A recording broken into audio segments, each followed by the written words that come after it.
சாணி போட்டு விட்டுருக்கேன் பாருங்கள். மீண்டும் சொல்கிறேன், உங்கள்கிட்ட சாணி போடுறது மட்டும் நீங்கள் குறைய வைக்க வேண்டாம். எவ்வளோ இருந்தாலும் போடுங்க. ரசாயன உரங்க நீங்கள் விருப்பம் இருந்தால் போடுங்க, போடாமல் இருங்க. ஒரு வாட்டி ஒரு நேரம் தண்ணி ஊற்றலைனாலும் நமக்கு செடிக்கு பாதிப்பு இருக்காது. அது மட்டும் இல்லை, இந்த வேர்கள் மேலே வரும். அந்த வேர்களை பாக்டம்பாஸ், பொட்டாஸ், கொஞ்சமாக யூரியா, கடலை புண்ணாக்கு, எலும்பு தூள், அப்படி 1.5-2 மாதத்தில் அழுகக்கூடிய எந்த ஒரு சரிவு காஞ்ச இலைகள் இருந்தாலும் வைங்க, ரொம்ப நல்லது. இது நிழலை கொடுக்கும். வெல்கம் பேக் சீரா 2004 அன்புறவுகளை அனைவருக்கும் வணக்கம். அன்பு சொந்தங்களே, நான் பயிர் நட்டு பயிருக்கு உரம் போடுறது வரைக்கும் உங்களுக்கு வீடியோ போட்டிருந்தேன். நிறைய நண்பர்கள் பார்த்துருந்தாங்க. பார்க்காதவங்க அந்த வீடியோவை பாருங்கள். இப்போ நான் உங்களுக்கு அதே பயிர் தான் நிற்கி பாருங்கள், அந்த வறட்சி பருவத்தை பாருங்கள். இப்போது 2வது ஒரு உரம் போட்டேன், ஆனால் உங்களுக்கு காட்ட முடியலை. வேறு ஒன்றுமே இல்லை. இந்த பாக்டம்பாசு, பொட்டாசு கொஞ்சம் போட்டுக்கிட்டு ஒவ்வொரு இப்படி சாணியும் போட்டேன். பயங்கரமான மழையாக இருந்து அதனால் தான் திடீர்னு ஓடி வந்து போட்டுட்டு போனேன். அது உங்களுக்கு வீடியோவில் காட்டலை, நான் சொல்லியாச்சு. இப்போது நான் அதே பயிருக்கு அந்த பயிருக்கு முக்கியமான மண் உரம் போட்டு மண் அணையில் பண்ணக்கூடிய வீடியோ தான் உங்கள் கூட ஷேர் பண்ண போகிறேன். கண்டிப்பாக இது முக்கியமான உரம். நீங்கள் பயிர் நட்டாச்சுன்னா, பயிர் வெள்ளரி வெண்டை தான் நட்டாச்சுன்னா இது மாதிரி போட்டு மண் அணையில் பண்ணணும். முக்கியமான விஷயம். கண்டிப்பாக ஸ்கிப் பண்ணாமல் வீடியோவை பாருங்கள். ஓகே, வாங்க வீடியோக்குள்ளே போவோம். இந்த பயிரோட வளர்ச்சி பருவத்தை பாருங்கள். நான் ஒரு உரம் போட்டேன், அது உங்களுக்கு காட்ட முடியலை, மழையினால் காட்ட முடியல. வேறு ஒன்றும் இல்லை, பாக்டம்பாஸ், பொட்டாஸ் உரம் போட்டேன். அந்த வளர்ச்சி பருவத்தை பாருங்கள். இப்போது இதுக்கு இடையில் நிற்கக்கூடிய களைகளை நமக்கு முதல்ல பிடுங்கணும். கண்டிப்பாக களைகள் நிற்கக்கூடாது. நீங்கள் எந்த பயிர் போட்டாலும் சரி தான், இந்த கண்டிப்பாக பிடுங்குங்க. இப்போ வந்து நிறைய பேர் இந்த டார்பாயெல்லாம் போட்டு களைகள் முளைக்காமல் அந்த மாதிரி பண்ணுறாங்க. அதுவும் பெஸ்ட் ஐடியா தான். களைகளெல்லாம் பிடுங்கியாச்சு பாருங்கள். இப்போ பாருங்கள், முக்கியமான உரம் அது என்னென்ன நான் எடுத்துருக்கிறேன்னு சொல்கிறேன். பாக்டம்பாஸ். நிறைய நண்பர்கள் விளக்கமாக சொல்லுங்கன்னு கேட்குறாங்க. பாக்டம்பாஸ், பொட்டாஸ், கொஞ்சமாக யூரியா, கடலை புண்ணாக்கு, எலும்பு தூள், அப்படி மிக்ஸ் பண்ணி எடுத்துருக்கிறேன். நீங்கள் வேப்ப புண்ணாக்கு சேர்த்தாலும் பிரச்சனை இல்லை, நல்லா மிக்ஸ் பண்ணுங்கள். இந்த கடலை புண்ணாக்கு போட்டிருக்கனால கொஞ்சம் டஸ்ட்டு கூட சேர்த்துருக்கிறேன்.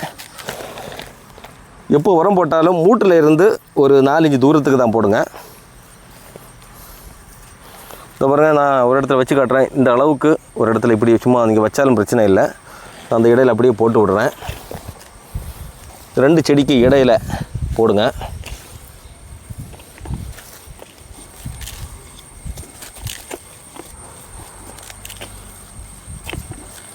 அந்த ரசாயன உரம், கடலை புண்ணாக்கு, எலும்பு தூள், பொட்டாசு, யூரியா சேர்த்த கலை உரம் போட்டுருக்கிறேன் பாருங்கள்.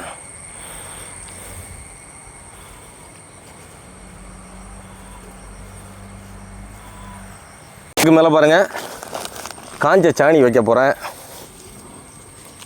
மூடு சேராமல் அந்த இடைப்பகுதியில் நான் இவ்வளோ போடுறேன் பாருங்கள். ஒவ்வொரு இடைக்கும் 2 இப்படி உரம் போடுறேன். இங்கே சாணி போடுறதுல எந்த குறைபாடும் வைக்க வேணாம். ஒரு 4 மூட்டுக்கு ஒரு குட்டை அளவுக்கு நீங்கள் போடுறது ரொம்ப நல்லது.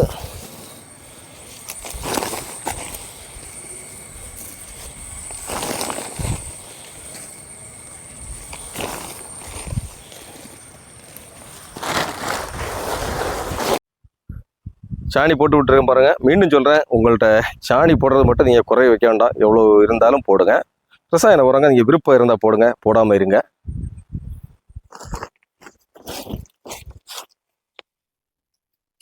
கண்டிப்பாக இந்த சாணி போட்டாச்சு, ஓகே. ஆனால் இது மாதிரி தழைகள் ஏதாவது வைங்க. வேப்பங்குலை வைங்க, ஊர சோட குலை வைங்க, கொந்த குலை வைங்க, எந்த குலைங்க வைங்க. நான் இப்போ காய போட்ட இந்த சருகு எடுத்துகிட்டு வந்திருக்கிறேன், அதை வைக்கிறேன். கண்டிப்பாக எதுவாக இருந்தாலும் கண்டிப்பாக வைங்க. இது வந்து நீங்கள் இந்த 1.5-2 மாதத்தில் அழுகக்கூடிய எந்த ஒரு சரிவு காஞ்ச இலைகள் இருந்தாலும் வைங்க, ரொம்ப நல்லது. இது நிழலை கொடுக்கும். ஒரு வாட்டி ஒரு நேரம் தண்ணி ஊற்றலைனாலும் நமக்கு செடிக்கு பாதிப்பு இருக்காது. அது மட்டும் இல்லை, இந்த வேர்கள் மேலே வரும். அந்த வேர்களை வெயில் கொள்ளாமல் பார்த்துக்கும். இல்லை, இந்த வேர்கள் மேலே வரும். அந்த வேர்களை வெயில் கொள்ளாமல் பார்த்துக்கும். அப்புறமா அழுகி இது உரமாகும், நிறைய நன்மைகள் செய்யும். நீங்கள் கண்டிப்பாக இது மாதிரி வைங்க. இன்னொன்று முக்கியமாக சொல்கிறேன், இந்த பயிருக்கு முக்கியமான பராமரிப்பு பண்ணிகிட்டு இருக்கிறேன். இது நீங்கள் 2-3 நாளைக்கு முன்னாடி பண்ணாலும் ரொம்ப நல்லது. இது மழை காரணமாக 2 நாள் லேட்டாக தாமதம் ஆகிடுச்சு. ஓகே நண்பர்களே, உரம் போட்டெல்லாம் பார்த்தீங்க. இப்போ ஃபைனலாக மண் அணையில் பண்ண போகிறோம் பாருங்க. நான் ஏற்கனவே வீடியோவில் சொல்லியிருக்கிறேன். நம்ம ஒரு அடி அகலத்துக்கு நட்டு இருந்தாலும் நம்ம மண் கிளையல் பண்ணும்போது 3 அடி அகலத்து மண் கிளையல் பண்ணேன். அதாவது இந்த இடையெல்லாம் நான் மண் கிளையல் பண்ண இடம். ஏன்னா அப்போ தான் இதோட வேரெல்லாம் இங்கே வரும். அதனால் இப்போ இருந்தாலும் மண் கிளையல் பண்ணியிருக்கிறேன் பண்ண இடம். இருந்தாலும் நம்ம மெல்ல ஒரு சின்ன ஒரு கொத்தி இந்த இடத்த கொஞ்சம் பதப்படுத்துவோம்.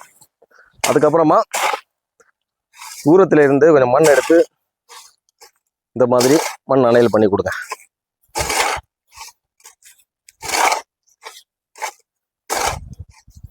மண் அணையலுங்கிற பேரில் இந்த இடத்த வெட்டி ரொம்ப குழியாக்கக்கூடாது. நம்ம மேலே இருந்து பரண்டி எடுங்க. கொஞ்சம் அப்படி பரண்டி எடுத்தாலே நமக்கு தேவையான மண் கிடைக்கும். ஏன்னா ஏற்கனவே 2 பக்கம் கிளையல் பண்ணி போட்டிருக்கிறோம்.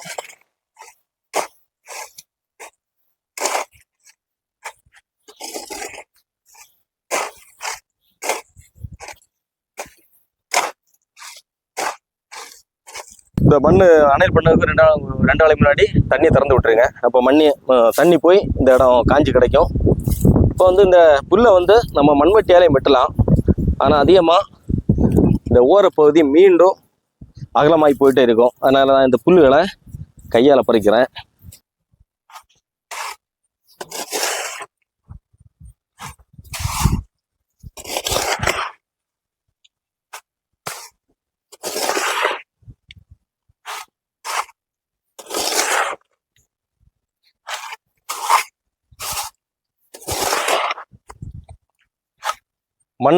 ஓடையில மண் எடுத்து வைக்க பாருங்க. நம்ம அந்த சேத்துக்குள்ள ஓடைக்குள்ள இறங்கி நின்றுக்கிட்டு கோரக்கூடாது. நீங்க முன்னாடி பார்த்து ட்ரையான இடத்துல நின்றுட்டு கோரணும். இப்போ தண்ணி சேரா கிடக்கு. அந்த இடத்துல நம்ம மிதிச்சு கோரக்கூடாது. மிதிச்சு கோரையா மீண்டும் அதுல சேராயிரும். அதனால இந்த ஆரம்ப பகுதியிலிருந்தே மண் எடுத்து போங்க.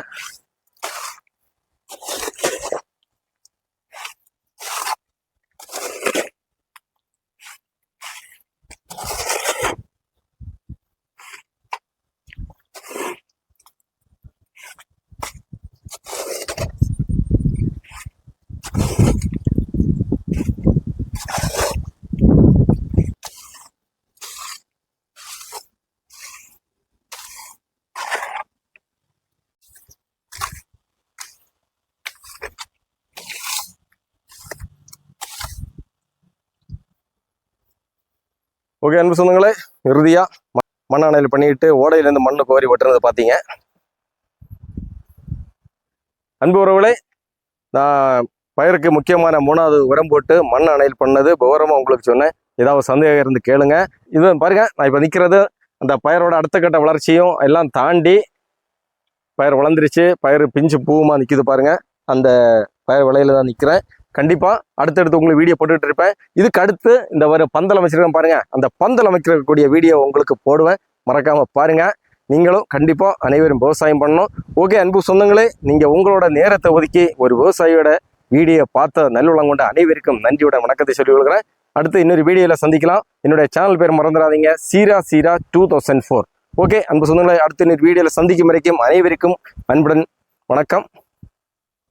பாய் பாய்.